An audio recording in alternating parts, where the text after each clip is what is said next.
안녕하십니까. 세상을 읽어주는 남자 이상훈입니다. 오늘은 엔비디아의 차세대 GPU인 호퍼에 대해서 말씀드리겠습니다. 이 호퍼는 여러모로 관심을 끄는 GPU입니다. 이 삼성 입장에서는 아쉽게도 현재로서는 TSMC의 5나노 공정으로 옮겨서 만들어지는 게 거의 확실한 분위기인 것 같습니다. 이전 그 암페어 GPU 같은 경우는 설왕설래가 많았습니다. TSMC가 맞는다, 삼성이 맞는다, 아니다, 두 파운드리가 공동으로 수주한다는 식의 관측이 난무했었는데요. 하지만 이번 호퍼는 다릅니다. 일관되게 TSMC 5나노 공정이 지목되고 있습니다. 이게 맞다면 엔비디아는 TSMC 12나노에서 이 삼성의 8나노로 갈아탔고, 이번에는 다시 TSMC 5나노로 이동하는 셈이 됩니다. 사실 그 삼성이 8나노로 암페어 GPU를 따냈을 때 그 의미를 설명해 드린 적이 있습니다. 엔비디아의 GPU는 그간 삼성 파운드리가 만들어 왔던 그 칩보다는 훨씬 큰 칩입니다. 암페어 GPU는 다이 크기가 627제곱밀리미터부터 크게는 그 826제곱밀리미터에 이르는 제품도 있습니다.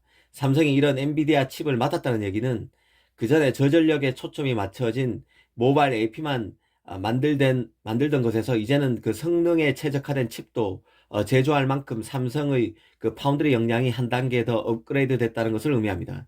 일단 그 다이가 크다는 것은 칩 안에 기능이 많이 들어가 있다는 뜻을 내포하고 있습니다. 칩이 그만큼 복잡하다는 뜻입니다.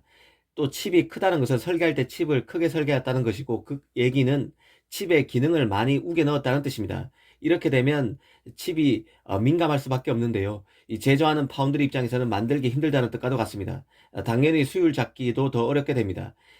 예전에 칩이 커지면 불량률도 높아진다는 말씀을 드린 적이 있습니다. 칩이 클수록 칩의 구조가 복잡해지니 불량률도 커지게 되는 것입니다.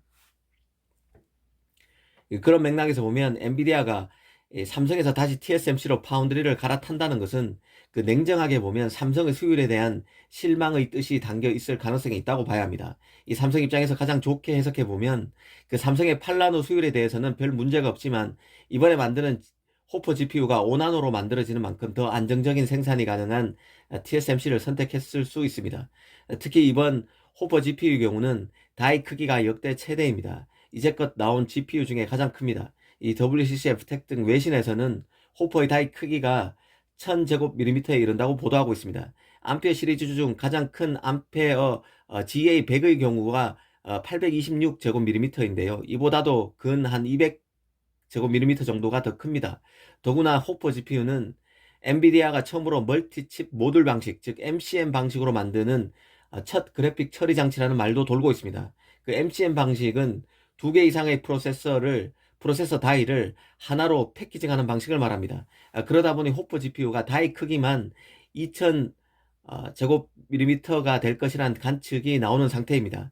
통상 그 MCM 제작 방식의 장점은 상대적으로 작은 크기 다이를 사용해서 있는 방식이기 때문에 생산성이 높다는 것입니다. 한 번에 큰 프로세서를 만드는 게 아무래도 어렵기 때문에 프로세서 여러 개를 묶어서 사용하면 하나의 다이로 여러 개의 제품군을 만들 수 있고 비용 역시 절감할 수 있습니다.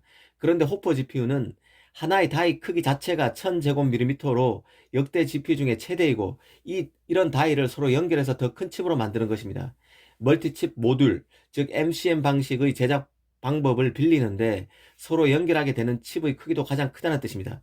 달리 말하면 하나하나의 다이 제작도 어렵고, 이 다이를 패키징하는 방식도 이전보다 훨씬 더 까다로울 수밖에 없습니다. 제작 난이도가 상당히 올라갈 것으로 보이는데요. 엔비디아로서는 칩 제작 경험이 많고, 최신 공정인 5나노 수율도 삼성보다는 더 안정적이고 패키징 기술도 뛰어난 TSMC를 선택했다고 봐야 합니다. 사실 그 기술이 뛰어나지 않던 시절에는 큰 칩을 만들기 어려워서 칩을 쪼개서 여러 개 칩으로 나눠서 만들어 PCB 안에 박아 넣는 형태였습니다. 이렇게 만들면 단점은 칩의 성능이 나빠질 수 있다는 것인데요. 왜냐하면 칩 안에서 데이터 정보가 왔다 갔다 하는 게 아니라 이 PCB 안에서 데이터 정보가 왔다 갔다 하기 때문에 속도가 느리고 성능이 떨어질 수밖에 없습니다. 이 성능 저하가 나타났다는 얘기인데요. 이제는 패키징 기술이 날로 발달하면서 이런 문제를 해결하고 있습니다. 호퍼 GPU는 오는 3월 그래픽 테크놀로지 컨퍼런스, 그 GTC 행사에서 발표될 것으로 알려져 있습니다. 호퍼에 대한 이런저런 소식이 사실인지 예의주시할 필요가 있어 보입니다. 감사합니다.